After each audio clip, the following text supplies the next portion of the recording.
तो क्लास आपकी कौन सी है बेटा? क्लास 10th है आपकी, ठीक है। चैप्टर है आपका प्रकाश का परावर्तन, ठीक है। फिजिक्स है यानी भौतिकी आपकी। इसमें क्वेश्चन आए थे जो आपके अर्धवार्षिक में अभी देखने को मिले, ठीक है। तो कुछ क्वेश्चन डिस्कस करेंगे जो इम्पोर्टेंट है आपके अर्धवार्षिक के, मतलब जो पेपर हो गए और वार्षिक के लिए तो है ही आपके इम्पोर्टेंट। तो देखते हैं क्वेश्चन।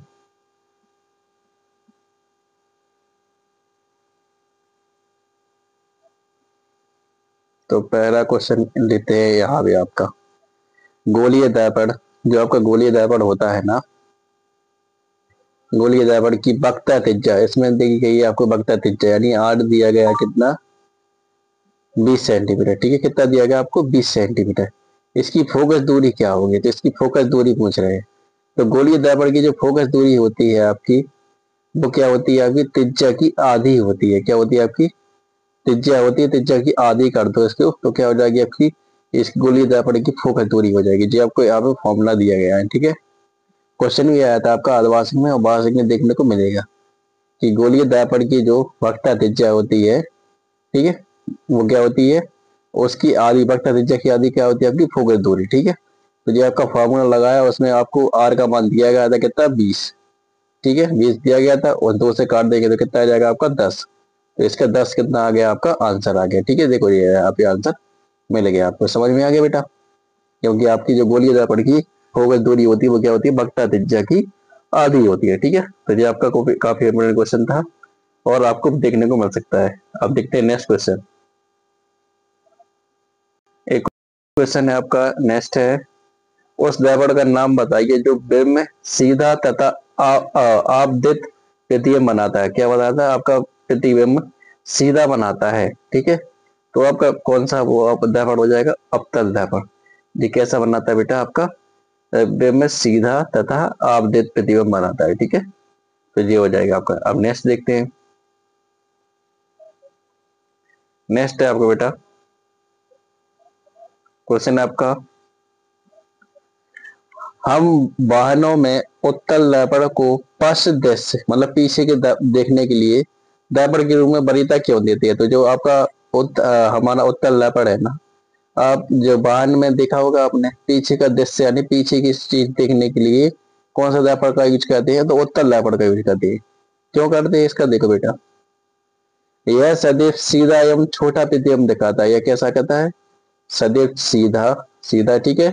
और कैसा दिखाता है, छोटा प्रतिबिंब, ठीक है। इससे अपन को क्या दिखने दिख जाते हैं, पीछे के बहुत सारे वाहन। अगर ये प्रतिबिंब बड़ा दिखाए तो क्या होगा, कम दिखेंगे और एक ही चित्र दिखेगा अपन को। लेकिन क्या है इसमें, यह सदैव सीधा प्रतिबिंब एवं छोटा प्रतिबिंब बनाता है, ठीक है, छोटा प्रतिबिंब बनाता है।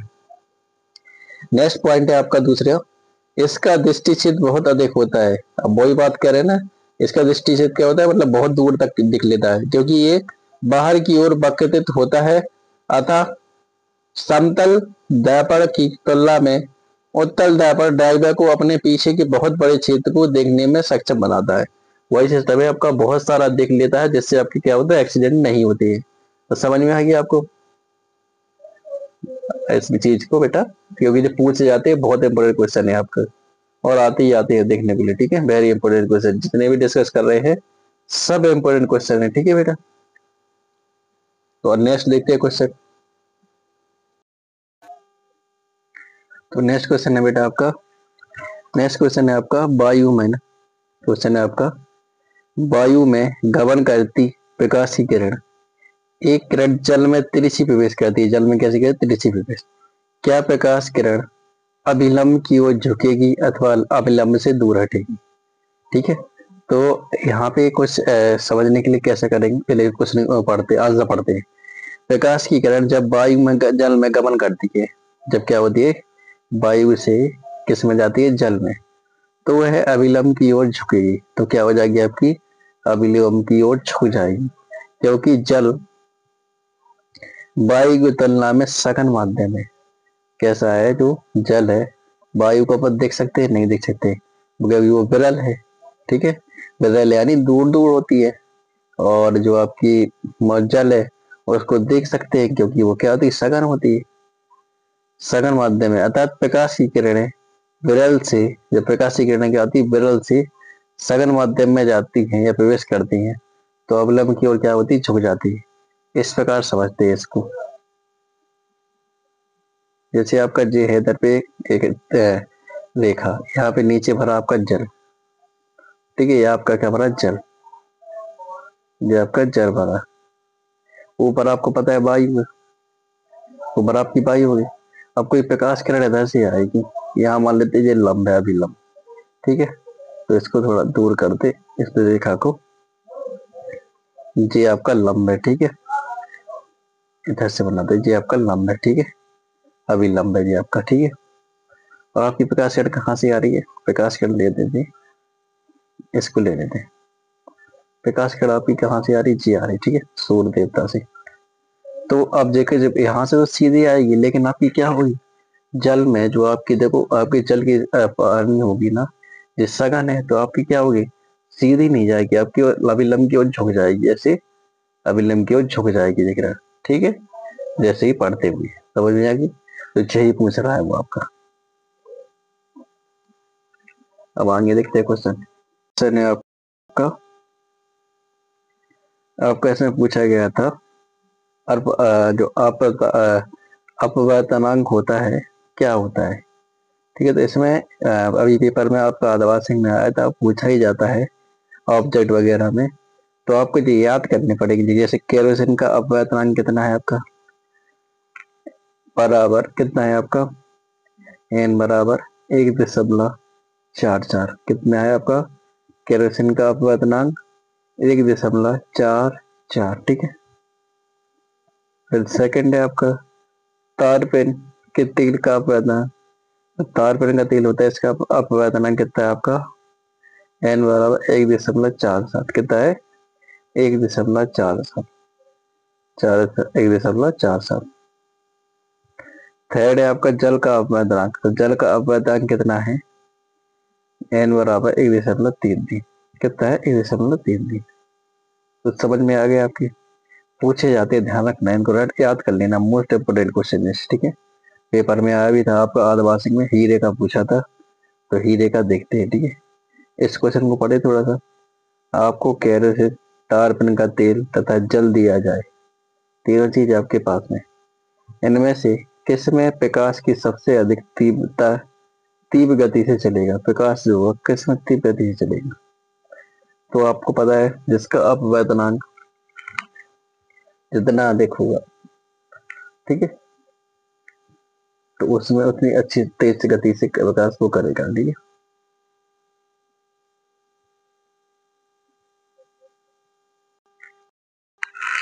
सॉरी वो ध्यान नहीं रहा कैसा, इसमें मैंने क्या बोल दिया आपको, उल्टा होता है। इसमें क्या होता है बेटा, जिसका अपवर्तनांक ज्यादा होता है, जिसका अपवर्तनांक कैसा होता है, ज्यादा होता है, तो उसमें क्या होता है आपका प्रकाश कम, मतलब कम जा पाता है, कम ट्रेवल करता है, मतलब उतनी तीव्र गति से नहीं होता, ठीक है। जैसे आपका यहाँ पे दिया गया है, जल का अपवर्तनांक न्यूनतम है, ऐसा है अपवर्तनांक इसका न्यूनतम, अतः केरोसिन तारपन के तेल का जो अपेक्षा जल में सबसे अधिक तीव्र गति से चलेगा। तो प्रकाश किस में सबसे अधिक तीव्र गति से चलेगा, जल में, क्योंकि इसका अपवर्तनांक कितना है, 1.3। ठीक है बेटा, समझ में आ गई। नेक्स्ट देखते हैं, हीरे का अपवर्तनांक कितना है बेटा, 2.24, 2.42 जी है आपका, कितना है हीरे का अपवर्तनांक, 2.42। इसको ध्यान रखना, पूछा गया था आपको। क्वेश्चन है आपका, किसी लेंस, किधर निकल गया क्वेश्चन, किसी लेंस की एक डायोप्टर क्षमता को परिभाषित कीजिए। तो किसी लेंस की जब एक डायोप्टर क्षमता को बोले तो क्या होता है, एक डायोप्टर उस लेंस की क्षमता है जिसकी फोकस दूरी कितनी होती है, 1 मीटर। समझ में आई। जो एक डायोप्टर लेंस की क्षमता होती है, तो उसकी फोकस दूरी कितनी होती है आपकी, 1 मीटर, अर्थात एक डायोप्टर बराबर 1 मीटर, ठीक है।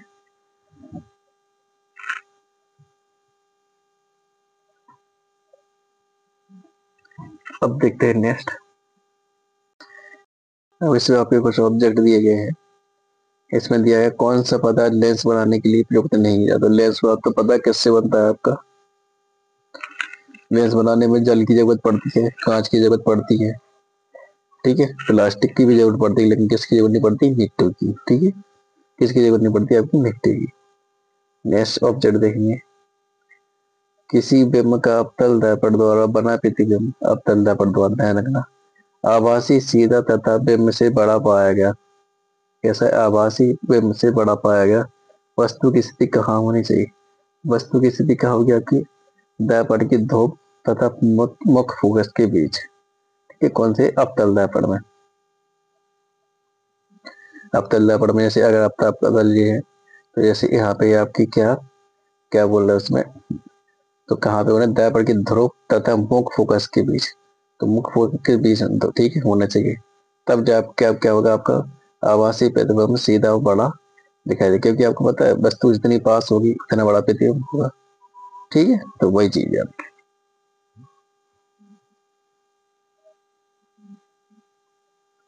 नेक्स्ट है आपका, किसी बिंब का वास्तविक तथा समान साइज का प्रतिबिंब प्राप्त करने के लिए बिंब को उत्तल लेंस के सामने कहाँ रखा जाए? वास्तविक तथा समान साइज का प्रतिबिंब, वास्तविक भी चाहिए और समान भी चाहिए, तो कहाँ रखा जाए? तो फोकस दूरी की दुगनी दूरी पर। यहाँ पे फोकस दो दूरी होती है, वहां से कितनी दूरी पर? दुगनी दूरी पर। तब आपको क्या होगा? प्रतिबिंब साइज समान मिलेगी।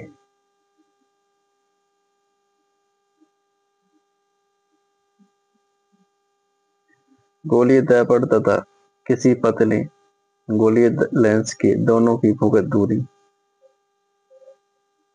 -15 सेंटीमीटर है।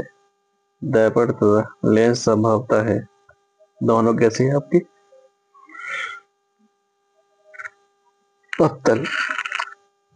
किसी गोलीय दर्पण तथा किसी पतले लेंस या गोलीय लेंस की दोनों फोकस दूरी कैसी है आपकी? -15 सेंटीमीटर है। दर्पण तथा लेंस की संभावना है कौन सी है? दोनों अवतल है। ठीक है,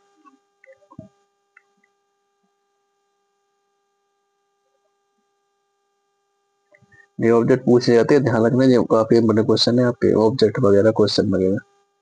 किसी दर्पण किसी दर्पण आप चाहे कितनी भी दूरी पर खड़े हो, आपका प्रतिबिंब सदैव सीधा प्रतिबिंबित होगा। समापन दर्पण कौन सा है? मतलब किसी दर्पण से आप चाहे कितनी भी दूरी पर हो, कितनी भी दूरी पर हो, आपका प्रतिबिंब सदैव कैसा होगा? सीधा और सब। ठीक है, तो कौन सा दर्पण होगा आपको? या तो समतल या उत्तल। कौन सा दर्पण होगा आपका? या तो समतल होगा या तो उत्तल होगा।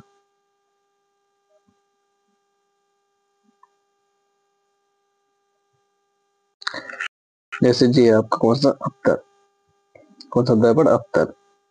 अवतल की पहचान ये अंदर की तरफ होता है। ठीक है, अंदर की तरफ प्रतिबिंब बनता है, और ये प्रतिबिंब कहाँ बनाता है? पीछे साइड में। ठीक है, ये कहाँ बनता है? प्रतिबिंब पीछे साइड में।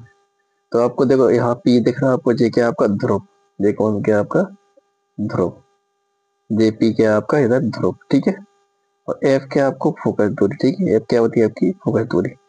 अब देखे प्रतिबिंब इधर रखा, देखो ये रखा था, कोई वस्तु इधर रही, तो इससे प्रतिबिंब कितना बड़ा बन रहा है कि नहीं बन रहा है इधर पे? ये इसका प्रतिबिंब बन रहा है इधर पे, कलर से देखो डिसाइड करो। जी, जी प्रतिबिंब बन रहा है इतना बड़ा। ठीक है, ठीक है, ये क्या हो रहा है आपका? इधर देखना, जी प्रतिबिंब बन रहा है इतना बड़ा। ठीक है, लेकिन अगर यही वस्तु क्या होती है आपकी, यही वस्तु अगर क्या रखी होती है आपकी बेटा, इधर रखी होती, तो क्या होता? प्रतिबिंब आपका छोटा बनता। ठीक है, समझ में आई ना? अगर फोकस दूरी इधर इसके मतलब ध्रुव के बीच में है, तो आपके प्रतिबिंब कैसे ध्यान आता? बड़ा ही बनेगा। ठीक है, ध्यान रखना, इस चीज को ध्यान रखना। और अगर यहाँ से आपकी क्या है? फोकस दूरी और ध्रुव के क्या है? इस साइड में, तो क्या होगा? प्रतिबिंब आपका छोटा बनेगा। समझ में आ रही? ठीक है, नेक्स्ट देखते हैं। तो इतने क्वेश्चन इंपोर्टेंट थे। ठीक है, और आप इससे आगे आप कर सकते हैं। ठीक है, तो ये वाला आपका प्रकाश अवधारण वाला चैप्टर यहाँ फिनिश होता है। ठीक है, प्रकाश अवधारण वाला आपका चैप्टर यहाँ फिनिश, जो इसके इंपोर्टेंट क्वेश्चन थे। ठीक है, धन्यवाद।